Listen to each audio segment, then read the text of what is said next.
అందరికీ నమస్కారం. ఈరోజు పేదలకి సేవలో ప్రతి నెల 1వ తారీఖు మరి తెల్లవారుజాము నుంచే ఈ కార్యక్రమాన్ని నిర్వహించుకోవడం జరుగుతుంది రాష్ట్ర వ్యాప్తంగా కూడా. ఈరోజు అందులో భాగంగా మచిలీపట్నం కాన్స్టిట్యున్సీలో గిలకల్లిలో ఈ పేదల సేవల కార్యక్రమానికి మరి ఇక్కడ ప్రారంభించుకున్నాం. మరి ఇప్పుడే గౌరవనీయులు పెద్దలు కొనకళ్ళ నారాయణరావు గారు, అలాగే ముఖ్య నాయకులందరూ కూడా మార్కెట్ యార్డ్ చైర్మన్ గారు, అలాగే బావగ్రసాద్ గారు, అలాగే మత్స్య సహకార సంఘాల జిల్లా అధ్యక్షులు, రాష్ట్ర ఉపాధ్యక్షులు, ముఖ్య నాయకులందరూ కూడా ఈ కార్యక్రమంలో పాల్గొనడం జరిగింది. ముఖ్యంగా ఈ రాష్ట్రంలో ప్రతి ఒక్క పేదవాడు కూడా ఎవరు కూడా ఇబ్బంది పడకూడదు, ప్రతి ఒక్కరికి కూడా ఒక భరోసా ధైర్యం కల్పించాలనేది ఈ ప్రభుత్వం యొక్క లక్ష్యం.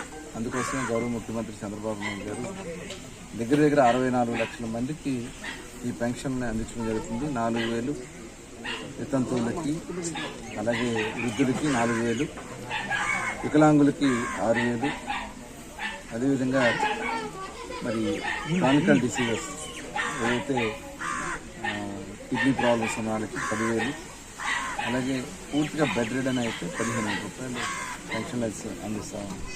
ఈ రాష్ట్రంలోనే ఇది దేశం మొత్తంలో కన్నా మన రాష్ట్రంలోనే ఇంత పెద్ద ఎత్తున పెన్షన్ ఇస్తుంది. దగ్గర ప్రతి సంవత్సరం ఈ పెన్షన్ నిమిత్తం 35,000 కోట్ల రూపాయలు మనం ఖర్చు పెడతాం. ఇప్పటికీ దగ్గర 60,000 కోట్ల రూపాయలు ఒక్క ఈ పేదల సేవలో కార్యక్రమానికి ఖర్చు పెట్టడం జరిగింది అనేది ఇవాళ ఈ ప్రభుత్వం ఎంత చిత్తశుద్ధిగా ఉందనేది నిదర్శనం. అలాగే ఈరోజు ఇక్కడ మచిలీపట్నంలో దగ్గర రూరల్ టౌన్ కలిపి 30,000 పెన్షన్లు ఉన్నాయి. అర్హులందరికీ ఇస్తున్నాం. అట్లాగే ఎవరైనా భర్త చనిపోతే ఇమ్మీడియట్గా నెక్స్ట్ మంతే భార్యకి ఇస్తున్నాం. ఇప్పుడే కొత్త పెన్షన్ కూడా ఆవిడకి అందించడం జరిగింది. అయితే ఇంకా కొత్తగా వితంతువులకి, వృద్ధులకి, వికలాంగులకి ఇంకా ఇవ్వాల్సింది ఉంది.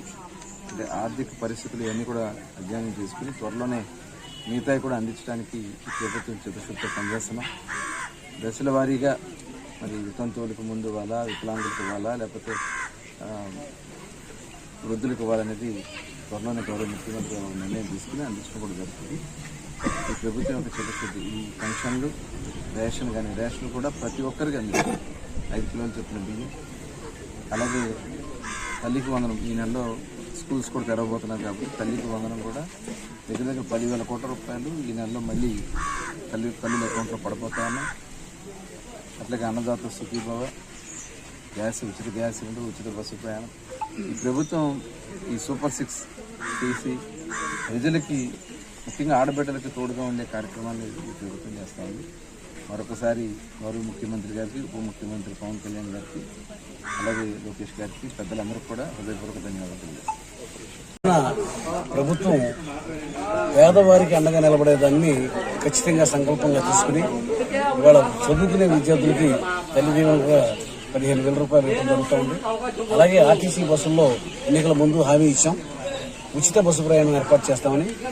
ఆడపిల్లలకు ఉచిత బస్సు ప్రయాణమే కాకుండా వికలాంగులకు కూడా, దివ్యాంగులకు కూడా ఉచిత బస్సు ప్రయాణం ఏర్పాటు చేయడం జరిగింది. ఇచ్చిన హామీలని ఖచ్చితంగా అమలు చేసే ప్రభుత్వం ప్రభుత్వం.